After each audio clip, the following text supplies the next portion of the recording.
வணக்கம் மக்களே, இந்த வீடியோ மட்டும் பார்த்துட்டு வாங்க. வந்தே மாதரம் பாடல்ல கங்கை, யமுனை, துர்கைன்னு 3 இந்து கடவுள்களுடைய வடிவமா இந்தியாவை குறிப்பிட்டு அந்த தாய்மண்ணை நாங்க வணங்குறோம்னு சொல்லுது. நாங்க எங்க உயிரிலும் மேலாக நினைக்கக்கூடிய நபிகள் நாயகத்தையே வணங்குற மாதிரி பாடல் போட மாட்டோம். அப்புறம் எப்படி இந்த பாடல்லாம் பாடுறது?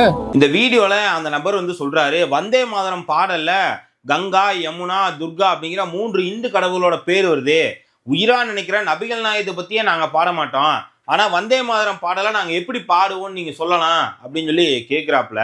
ஐயா, ஒரு விஷயம் ஞாபகம் வச்சுக்கோங்க, தேசியத்துக்கும் மதத்துக்கும் என்னங்கய்யா சம்பந்தம்? இப்ப இந்தோனேசியா எடுத்துக்கங்க, அது முழுக்க முழுக்க ஒரு இஸ்லாமிய நாடு.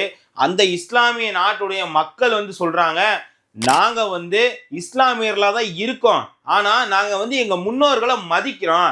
எங்க முன்னோர்கள்னு அவங்க யாரை குறிப்பிட்டு சொல்றாங்க? அவங்க இஸ்லாமியர்களா மாறாதுக்கு முன்னாடி இருந்த வம்சாவளியை சேர்ந்தவங்க, பண்பாட்டை கலாச்சாரத்தை கடைபிடிச்சு இந்துவா வாழ்ந்தவங்கள சொல்றாங்க.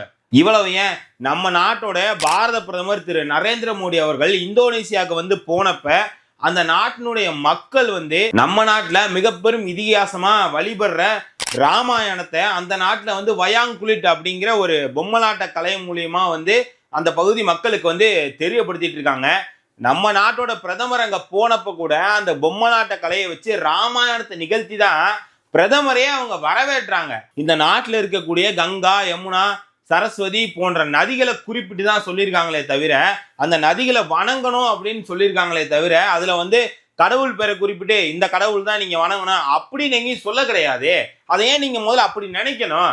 இப்ப இந்தோனேசியா மக்கள் நாங்க முழுக்க முழுக்க இஸ்லாமியர்களா தான் இருக்கோம், ஆனா நாங்க இந்து பண்பாட்டையும் கலாச்சாரத்தையும் மதிக்கிறோம் அப்படின்னு சொல்லி சொல்றாங்க. ஆனா அரபு நாட்டுல இருக்கக்கூடிய இஸ்லாமியர்கள் என்ன சொல்றாங்க? மற்ற நாட்டுல இருக்கிற இஸ்லாமியர்கள்லாம் இஸ்லாமியரே கிடையாது, அரபுல இருந்து வந்த இஸ்லாமியர்கள் மட்டும்தான் உண்மையான இஸ்லாமியர்கள் அப்படின்னு சொல்லி சொல்றாங்க. அதை உங்களால ஏத்துக்க முடியுமா? மதத்தை வச்சு எதுக்கியா தேசியத்தை பிரிக்கணும்? அப்ப ஒரு இஸ்லாமிய நாட்டோட பணத்துல இந்து கடவுள் விநாயகர் இருக்கிறாரு, அப்போ அவங்க முழுக்க முழுக்க இந்து ஆயிட முடியுமா? இல்ல அந்த பணத்தை தான் பயன்படுத்த முடியாதுன்னு சொல்லிட முடியுமா? இப்ப நீ ஒரு அமெரிக்க நாட்டுக்கு போறேன்னு வச்சுக்கோங்க வேலைக்காக, அந்த நாட்டுல போயிட்டு நான் இப்படித்தான் இருப்பேன், அந்த நாட்டோட சட்டத்திட்டத்தெல்லாம் மதிக்க முடியாது அப்படின்னு சொல்லி சொன்னா நீ அந்த நாட்டுல இருக்க முடியுமா? முதல்ல இப்ப நீ ஒரு இந்திய குடிமகனா இருக்கணும் அப்படின்னு வச்சுக்கேன், முதல்ல இந்த நாட்டோட சட்ட திட்டங்களை மதிக்கணும். இந்த நாட்டோட சட்டம் என்ன சொல்லுது? இந்த தேசிய கீதத்துக்கு இணையான இந்த வந்தே மாதர பாடலை நம்ம மதிக்கணும். இப்ப ரீசெண்டா கூட என்ன சொன்னாங்க? வந்தே மாதர பாடலை பத்தி யாராவது தப்பா பேசினாலோ அல்லது அதற்கு அவதூறு ஏற்படுத்துற மாதிரி நடந்துகிட்டாலோ அவங்க மேல சட்டம் பாயம், குறைந்தபட்சம் 3 ஆண்டுகள் வரைக்கும் தண்டனை கிடைக்கும் அப்படிங்கிற விஷயத்த சொல்லியிருக்காங்களா இல்லையா? இந்த நாட்டோட சட்டம் சொல்ற வந்தே மாதர பாடலை உன்னால பாட முடியாது, பாட மாட்டேன் அப்படின்னு சொல்லி நீ சொன்னா நீ இந்த நாட்டோட குடிமகன் கிடையாது, இந்த நாட்டுல இருக்க தகுதி உடையவன் கிடையாதுங்கிறத நீ மனசுல வச்சுக்க.